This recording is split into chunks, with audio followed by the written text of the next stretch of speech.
হ্যাঁ, এমন একটা মানুষকে নিয়ে কথা বলতেছিস, মানে কি বলবো। ওই যে ওর ভাই আশিক, ওর কাছে আস্তা একটা শয়তান। ও যেমন শয়তান, ওর বোন আর কেমন হবে? হ্যাঁ, কথা আছে না, আগের হাল যেদিকে যায় পিছের হাল ওইদিকেই যায়।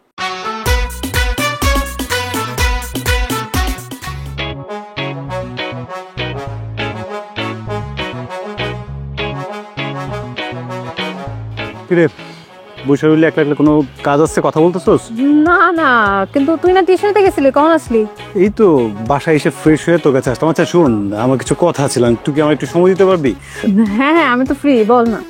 আচ্ছা তুই তো জানোস আমি তো টিউশন করি, আর যাকে পড়াই এখানে এই আশিক ভাই আসে না, নিচে মাঝে মাঝে থাকে। আশিক ভাই ছোট বোন।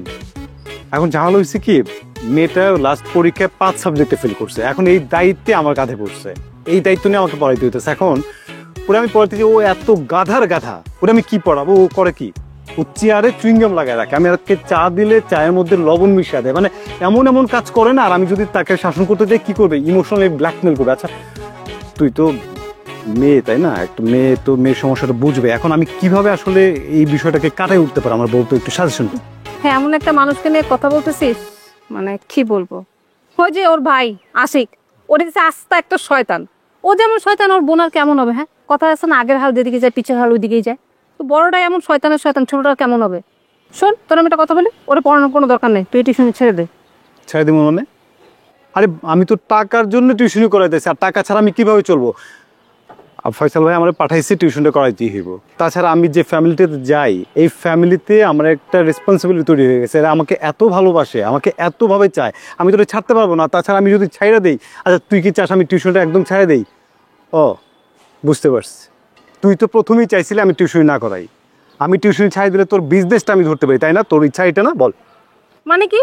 এর জন্য না তোর সাথে আমার কোনো কথা বলতে ইচ্ছা না। মানে তোর একটা ভালো বুদ্ধি দিলাম আর তুই আসছিস আমার বিজনেস। এই তুই জানিস আমার বিজনেস থেকে আমি কত লাখ লাখ টাকা ইনকাম করি? তুই আমার বিজনেসটাকে ছোট করে দেখতেছিস, সমস্যা কি তোর? হ্যাঁ, তোর সাথে এর জন্য আমার কোনো কথা বলতে ইচ্ছা করে না। কারণ যখনই তোর সাথে আমি কথা বলি তখনই তুই আমাকে অপমান করার চেষ্টা করিস। সমস্যা কি তোর? হ্যাঁ বিপাশা, একটু কথা ছিল। এই, তোমার সমস্যা কি? তুমি দেখো না এখানে আমরা দুজন কথা বলতেছি, হুট করে ঢুকে পড়ছো। কথা ছিল ওই দিন না তোমাকে বলছি যে আমি হুট করে ঢুকে পড়বা না। সরি, চলে যাবি? যাও। কিরে তোর সমস্যা কি? সাউন্ড ভাইয়ের সাথে তুই এরকম করলে কেন? সামনের সাথে আমি কেমন করছি? এই যে আরো দেখোস না সবসময় কথার মাঝখানে ঢুকে পড়ে, কি করে না করে, কোনো কমন সেন্স নাই, ইডিয়েট একটা। ইডিয়েট মানে? এই তোর সাথে এরকম করে কেন? মানে সমস্যা কি তোর সাথে? তার কি আমতা করতেছিস বল? কি আবার? ও আমার বিজনেস পার্টনার আর ভাড়াটিয়া। আরে বিজনেস পার্টনারের সাথে এভাবে ঝাড়াঝাড়ি করে নাকি কেউ? আমি আসলাম একটা সমাধান করতে, কি বিজনেস কি ঝগড়া, দূর আমার সমস্যা আমাদের সমাধান করতে হবে। যা।